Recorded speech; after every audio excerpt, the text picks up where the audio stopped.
et des relations au sein du couple. Ce matin, je voudrais lire avec vous dans la première épître de Pierre, chapitre 3, versets 1 à 9. 1 Pierre 3, versets 1 à 9.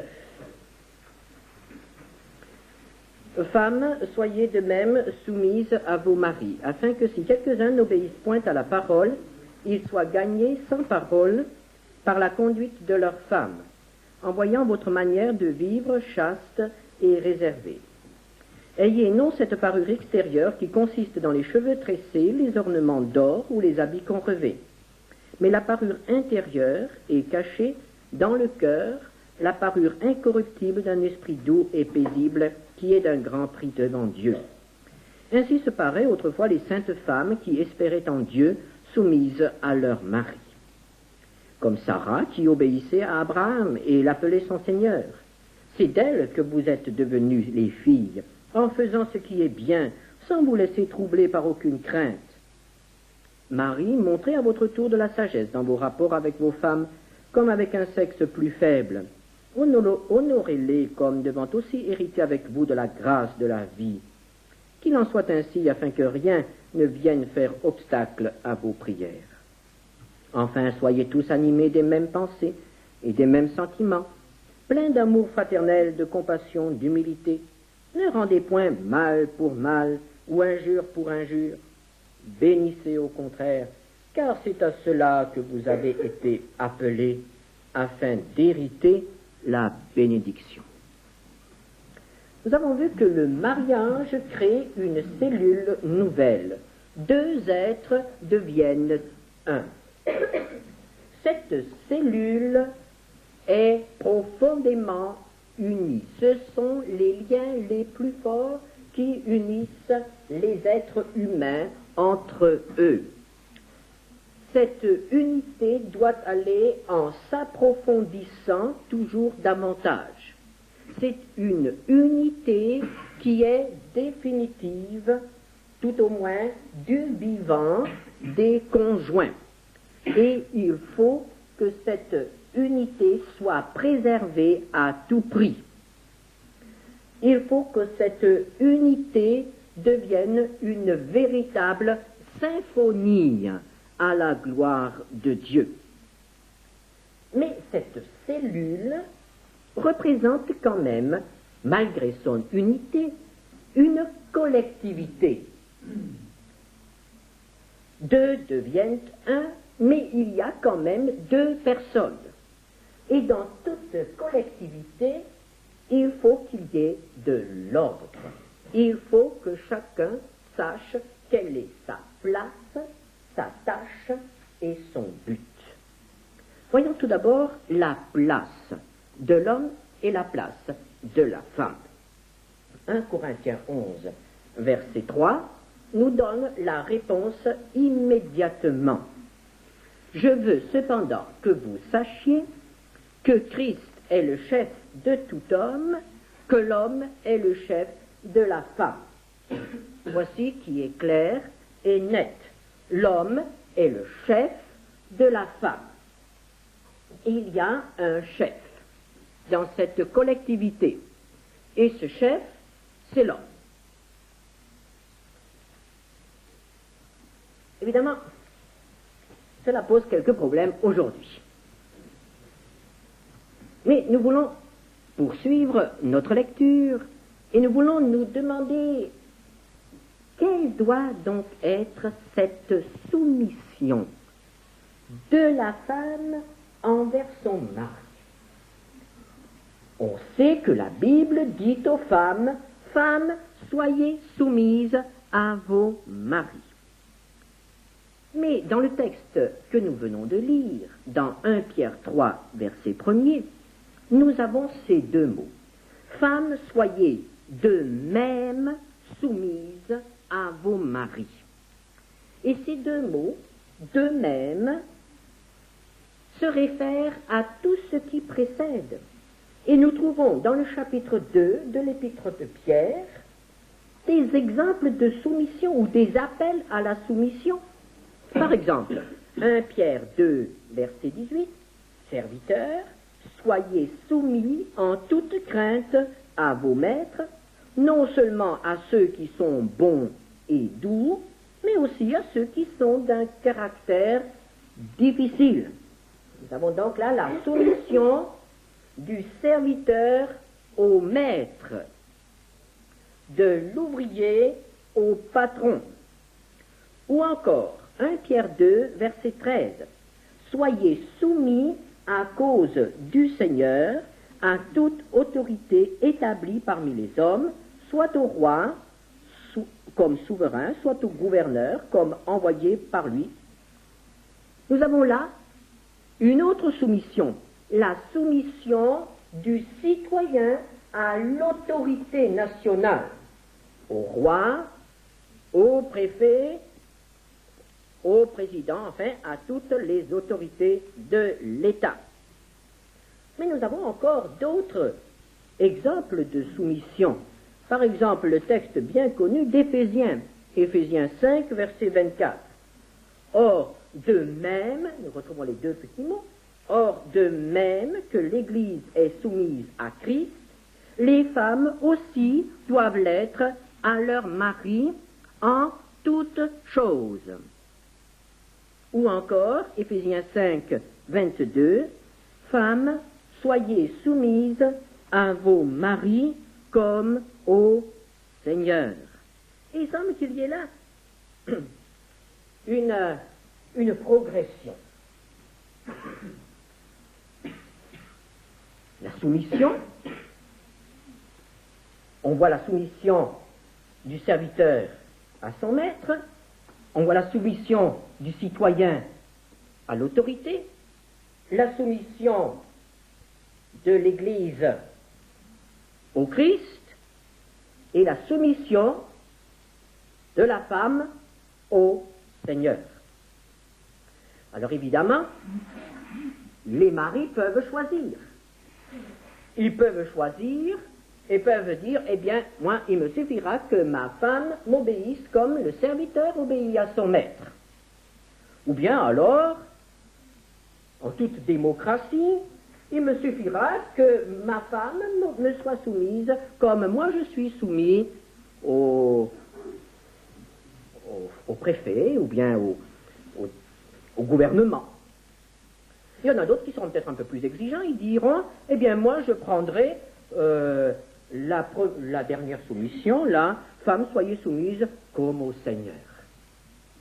Alors nous avons différents cas, n'est-ce pas? Nous avons le mari patron, le mari président de la République, nous avons le mari qui est le Dieu, le Seigneur au foyer. Est-ce que c'est cela? Beaucoup comprennent la chose ainsi, même s'ils ne le disent pas. Et les hommes sont très au courant de ces versets. Femmes, soyez soumises à vos maris en toutes choses, comme au Seigneur. Ah, comme on connaît ces textes, n'est-ce pas? Mais voyons la chose d'un peu plus près. Si les hommes ont ces réactions, c'est que quelque chose s'est passé. À l'origine, il n'en était pas ainsi. La domination de l'homme sur la femme est intervenue après la chute. Prenez Genèse 3, verset 16.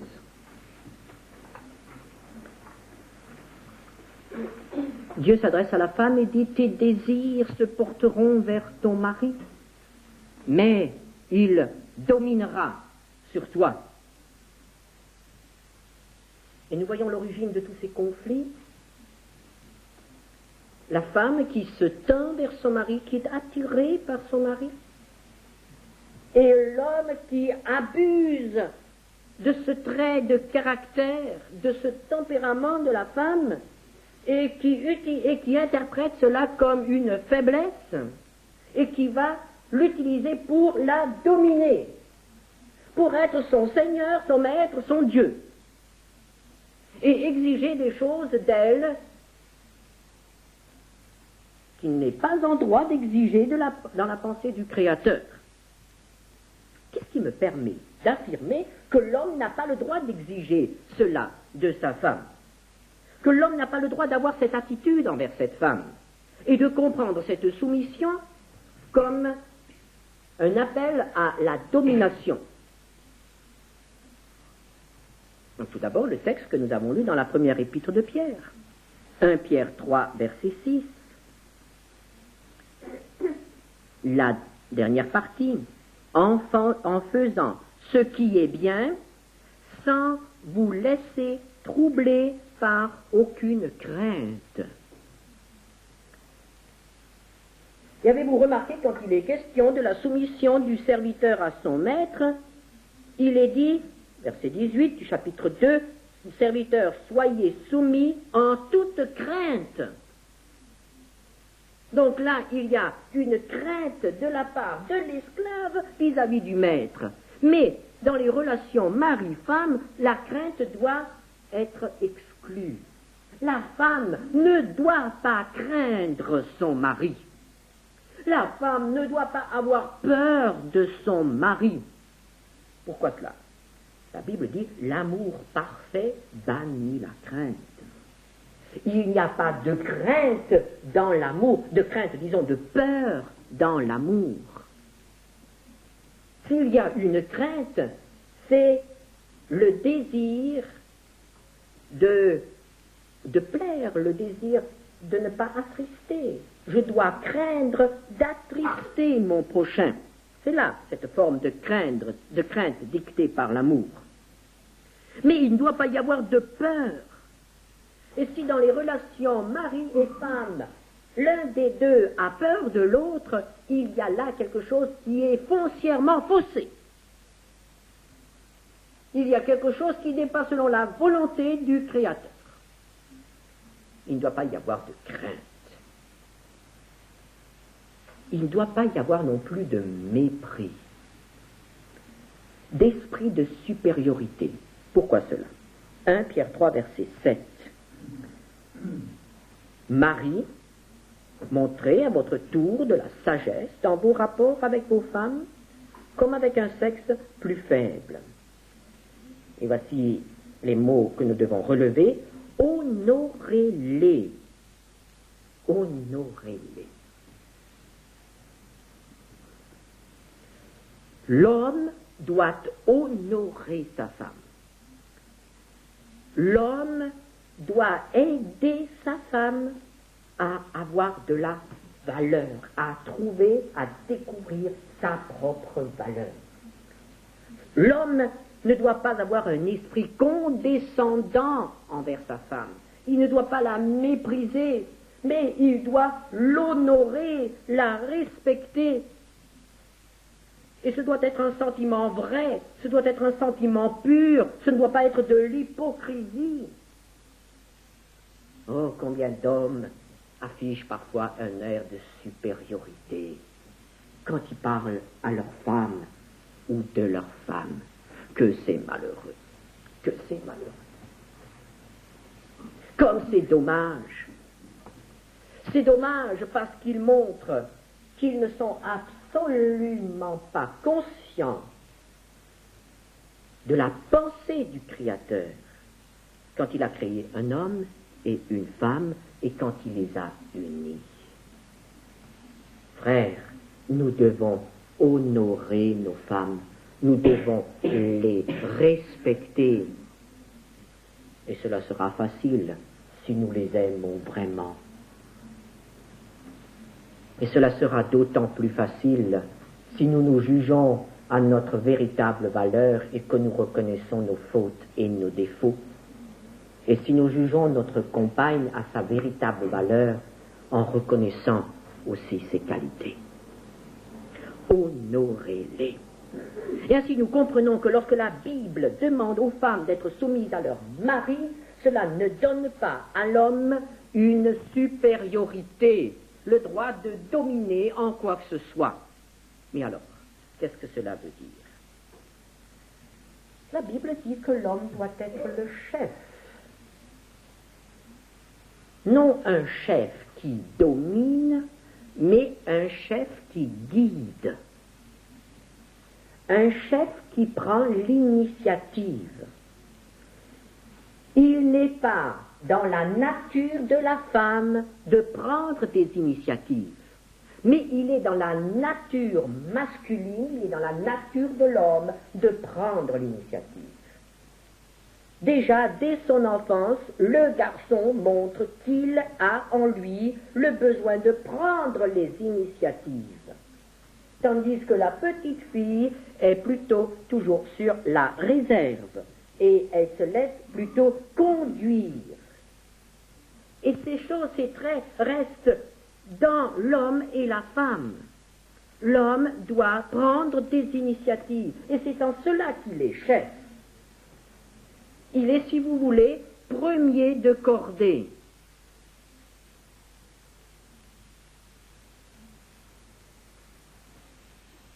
Et nous avons là un problème qui est à l'origine de bien des troubles dans les foyers. L'homme doit savoir prendre ses responsabilités. La femme attend que l'homme prenne ses responsabilités. Et lorsque l'homme ne prend pas ses responsabilités, la femme en souffre. Elle tombe dans un sentiment d'insécurité. Et elle est parfois acculée à prendre, elle, l'initiative de certaines choses, à prendre, elle, certaines responsabilités pour lesquelles elle n'est pas faite. Et voici que tout à coup, l'équilibre est rompu. La femme prend une place qui ne lui revient pas, pour laquelle elle n'a pas été créée, une place dans laquelle elle est absolument inconfortable. Elle n'est pas à son aise, et l'homme prend une place qui ne lui revient pas non plus, et dans laquelle il n'est pas à son aise. Un homme qui se laisse diriger par sa femme n'est pas à son aise.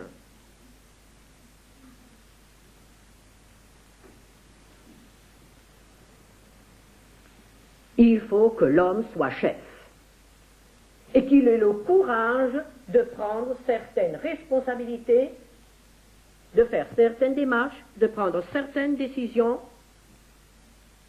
et de porter aussi la responsabilité de ses décisions. C'est-à-dire que lorsqu'il s'est trompé, il doit pouvoir le reconnaître et ne pas accuser sa femme. Voilà le rôle du mari. Voilà la place du mari. Et dans ce sens, nous retrouvons exactement la pensée biblique. Le chef, dans la Bible, c'est le serviteur. C'est celui qui sert les autres, celui qui peut prendre la responsabilité de servir les autres. Le conducteur. Mais jamais le patron, jamais le maître, jamais le Dieu.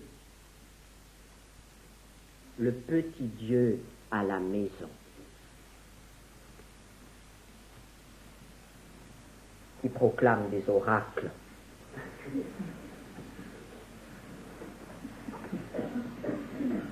Comment cela sera-t-il possible? La Bible, quand elle dit aux femmes d'être soumises, dit au mari d'être extraordinaire. Ce verset-là est connu par les sœurs. Éphésiens 5, verset 25.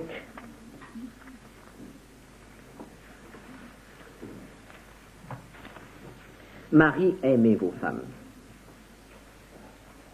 comme Christ a aimé l'Église et s'est livré lui-même pour elle, afin de la sanctifier par la parole, après l'avoir purifiée par le baptême d'eau.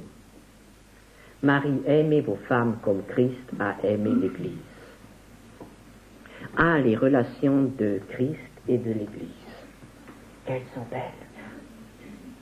Quelles sont belles ces relations. Christ qui vient et qui proclame son amour à cette humanité d'où va sortir l'Église. Christ qui vient et qui se livre pour elle, qui se donne pour elle, qui souffre pour elle, qui donne jusqu'à la dernière goutte de son sang, qui ne proclame pas ses droits, qui ne se fait pas servir. Mais ce Christ qui aime pour faire paraître l'Église glorieuse, sans tache, ni ride, ni rien de semblable, mais sainte et irrépréhensible. Quel genre d'amour devons-nous témoigner à notre femme? Un amour qui l'aidera à devenir conforme à la pensée de notre Sauveur, c'est-à-dire sainte, irrépréhensible, sans tache. C'est ainsi que nous devons aimer nos femmes. C'est ainsi que le mari doit aimer sa femme, comme Christ aime l'Église. Et l'apôtre Paul, qui sait que lorsqu'on donne un but très élevé à l'homme, il ne comprend pas, il n'essaye même pas de réfléchir comment l'atteindre. Alors, Paul, qui sait que l'homme est de son naturel très égoïste, donne un autre exemple et dit au verset 28 du chapitre 5 des Éphésiens, « C'est ainsi que les maris doivent aimer leurs femmes comme leur propre corps. Celui qui aime sa femme s'aime lui-même. » Alors, est-ce que nous nous aimons? Ne le dites pas très fort, mais je le dirai à votre place. Nous nous aimons énormément. Énormément. Même si nous n'avons pas le courage de le dire, mais nous nous aimons énormément. Et nous n'aimons probablement personne davantage que nous. Même en tant que chrétiens.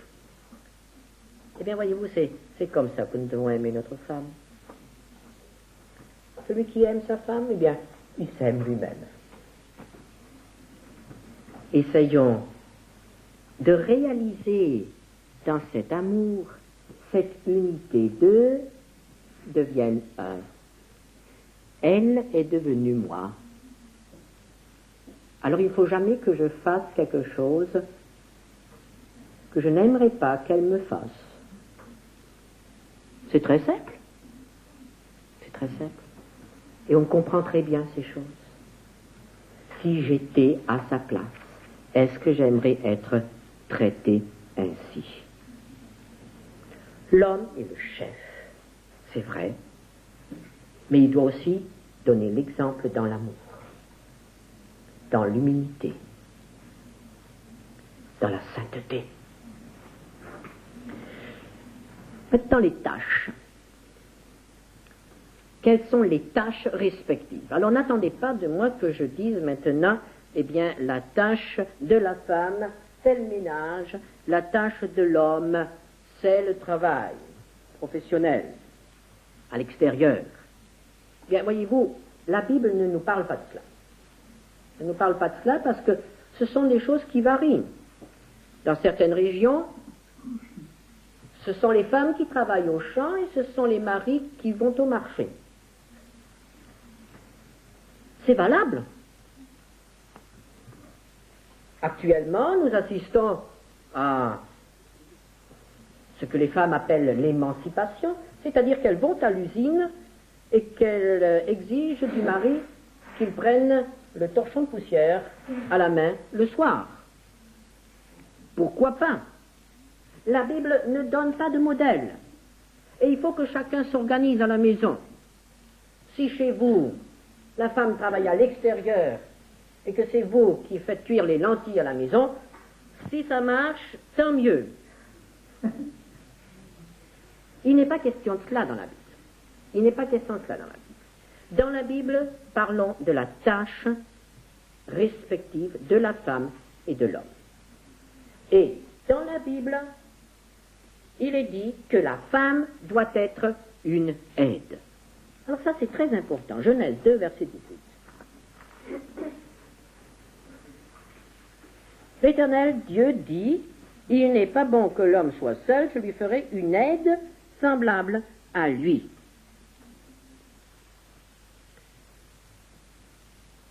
la tâche de la femme est d'aider son mari.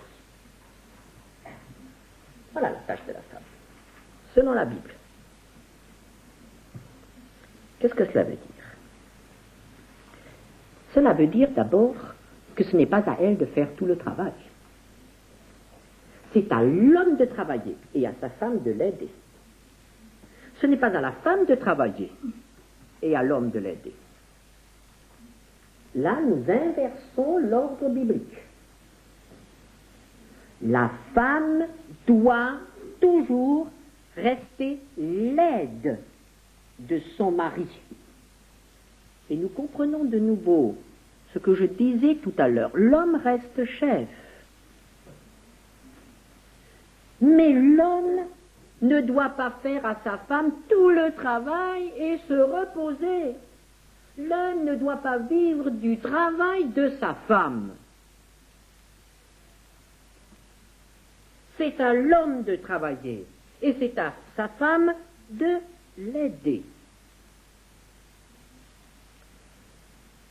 En quel domaine? Ce qui nous retient le plus ce matin, c'est le domaine spirituel. La femme doit être une aide pour son mari. Et nous avons dans la Bible plus des exemples de femmes qui n'ont pas été une aide pour leur mari. Par exemple, Ève, en écoutant le conseil du serpent, en prenant le fruit et en le donnant à son mari, n'a pas été l'aide qu'elle devait être pour son mari. Sarah, dans le grand problème qui les préoccupait, Sarah et Abraham, n'a pas été une aide à son mari le jour où elle a eu l'idée de se faire remplacer par sa servante Agar. Cela n'a pas aidé Abraham. Nous avons aussi la femme de Job. Quand Job a été terrassé par le mal, par l'épreuve, sa femme lui a dit « Maudit Dieu et meurs ». Ce n'était pas une aide pour Job, qui jusqu'à ce moment-là avait béni Dieu.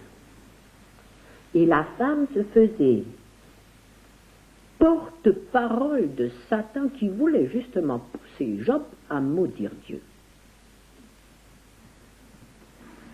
Quand Ananias a décidé de vendre son champ et de garder une partie de l'argent, tout en affirmant qu'il donnait le tout, sa femme, Saphira, n'a pas été une aide pour lui quand elle a dit d'accord.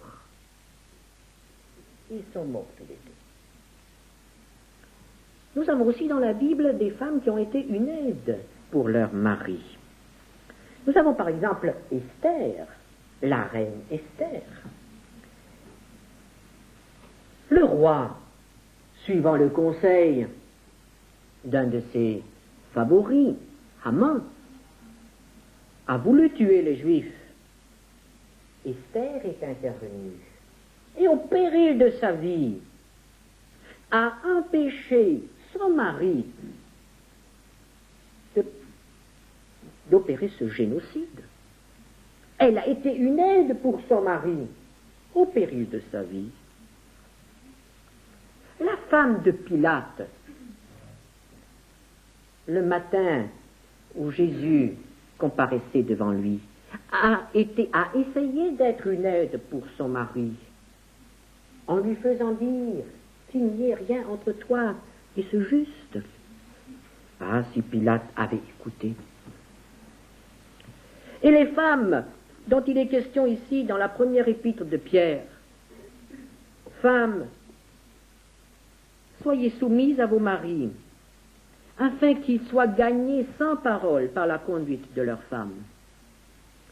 Voici des femmes chrétiennes qui ont un mari païen. L'apôtre Pierre leur dit, vivez de manière à ce que votre mari soit gagné à l'Évangile. C'est une aide, cela, lorsque le mari est gagné à l'Évangile. De ces exemples, nous pouvons retirer cette conclusion. comment la femme peut-elle être une aide pour son mari? La femme sera une aide pour son mari en le soutenant dans sa vocation, en n'entravant jamais sa vocation et en la stimulant même. Ève aurait pu aider son mari en rejetant l'offre de Satan. Sarah aurait pu aider Abraham en le soutenant dans sa foi. Abraham avait la foi, mais elle chancelait à certains moments. Et c'est à ce moment-là que Sarah aurait pu dire, écoute, prions ensemble. De même, la femme de Job, quand Job a été écrasé, si elle s'était assise à côté de lui, et si dans sa détresse, parce qu'il ne faut pas l'accuser pour rien, elle a été la mère des 10 enfants qui sont morts ce jour-là, si dans sa souffrance, elle avait peut-être tout simplement gardé le silence à côté de son mari. Ne pas entraver la vocation du mari. Et cela ne concerne pas seulement le serviteur de Dieu, mais cela concerne chaque chrétien. Car la vocation de l'homme et de la femme, c'est la gloire de Dieu, c'est la recherche de la gloire de Dieu. Et il faut que cette équipe qui s'est créée au moment du mariage soit une équipe qui cherche ensemble cette gloire de Dieu. Et il faut que les relations au sein de cette équipe soient si bonnes que le mari accepte aussi l'aide de sa femme. Les femmes perçoivent très souvent des choses que l'homme ne perçoit pas. L'homme est souvent beaucoup plus lent à s'apercevoir de certaines choses que sa femme. Et c'est en cela que nos compagnes peuvent nous aider, en nous rendant attentifs à certaines choses. Et il faut que l'homme soit assez humble pour écouter cet avertissement, pour écouter ce conseil, et pour après le présenter devant le Seigneur et lui demander de confirmer ou d'infirmer, selon le cas, le conseil de sa compagne. Il y a là la nécessité du respect. L'homme qui méprise sa femme ne sera pas prêt à accueillir un conseil ou un avis, et il s'élancera tête baissée dans une aventure dont il aurait pu être préservé. L'homme et la femme doivent s'entraider, l'un en acceptant la vie et l'autre en acceptant de ne pas entraver la vocation, la marche en avant du mari. Et maintenant, le but. Dans la Bible, un but surpasse tous les autres. L'homme et la femme ont été créés pour servir à la gloire de Dieu. Et c'est pour cela que nous trouvons ici, dans la première épître de Pierre au chapitre 3, cette exhortation adressée aux femmes de faire tout leur possible pour gagner le mari. Et c'est une entreprise qui n'est certainement pas facile. Combien de femmes souffrent en voyant leur mari loin du Seigneur? Combien de femmes chrétiennes souffrent en voyant leur mari se contenter d'un niveau spirituel médiocre? Combien de femmes souffrent en voyant leur mari s'engager dans des voies qui ne glorifient pas Dieu? Que faire alors? Que peuvent faire ces chrétiennes qui souffrent? Je l'ai dit, avertir. Mais ici, nous voyons qu'il n'est pas facile d'avertir un homme. Et ici, nous voyons que l'apôtre Pierre dit à ces femmes arrêter de parler, puisque ça ne sert à rien. Adopter une autre attitude. Gagner sans parole par la conduite de leur femme. Et voyez-vous, cela est extrêmement difficile. Faire passer, donner l'avis, donner le conseil, aider par notre manière de vivre. Par notre manière de vivre. C'est difficile, ça. On a plus vite fait de lancer une bonne parole au mari et de claquer la porte s'il le faut pour aller pleurer dans la chambre que d'avoir l'attitude qui va ouvrir les yeux au mari, qui va le pousser à réfléchir et qui va l'aider à faire la démarche qui comporte une grande humiliation. Parce qu'il faut bien le reconnaître, le cœur de l'homme est orgueilleux par-dessus tout. Et on n'accepte pas d'avouer l'erreur, la faute, l'erreur de jugement. Il faut beaucoup de grâce. Et il faut que les femmes chrétiennes demandent à Dieu de leur donner cette attitude qui aidera leur mari. Toujours par la conduite, moins par les paroles. Pour le mari, Éphésiens 5, 25 à 28, ce texte que nous avons lu est aussi tout un programme.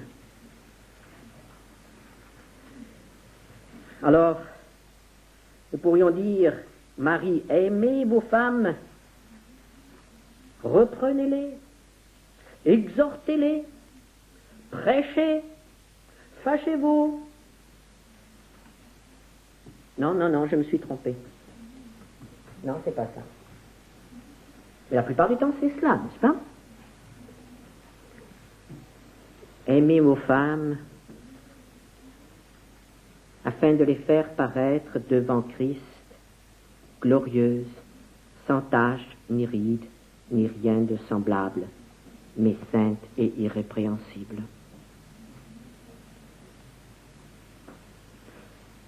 Nous voulons tous que nos femmes soient belles, n'est-ce pas?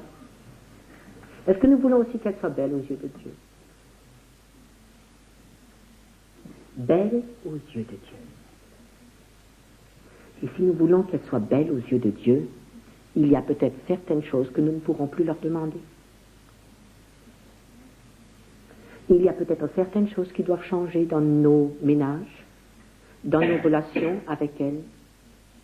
Il y a peut-être certaines choses qui doivent changer dans le ton que nous employons lorsque nous leur parlons. Certaines choses qui doivent changer dans la collaboration avec elles. Notre femme ne nous appartient pas, finalement. Elle a été créée par Dieu. Elle a été sauvée par Jésus. Elle a été scellée par le Saint-Esprit. Et un jour, elle s'élancera de la terre avec un corps nouveau et glorieux à la rencontre de celui qui est le véritable époux et qui le restera. Est-ce que nous ne voudrions pas que ce jour-là, le cœur du Seigneur soit réjoui, parce que nous lui présenterons celle qu'il nous a confiée, épanouie, grandie spirituellement, et non pas blessée, meurtrie, humiliée, brisée souvent, aider à l'épanouissement spirituel de notre compagne, pour que notre foyer devienne vraiment un modèle, un lieu de rayonnement spirituel Quelle joie de pouvoir entrer dans une maison où mari et femme se respectent, s'aiment, s'entraident, prient ensemble, avancent ensemble vers le même but. Quelle joie de voir ces couples qui sont une harmonie, une symphonie à la gloire de Dieu. Voilà la place, la tâche et le but qui nous est assigné aux maris et aux femmes. Nous devons reconnaître, et moi le premier, que nous en sommes bien loin. Mais il ne s'agit pas de reconnaître, il s'agit aussi de changer. Est-ce que nous ne voulons pas demander à Dieu de nous aider à changer? Il n'attend que ça.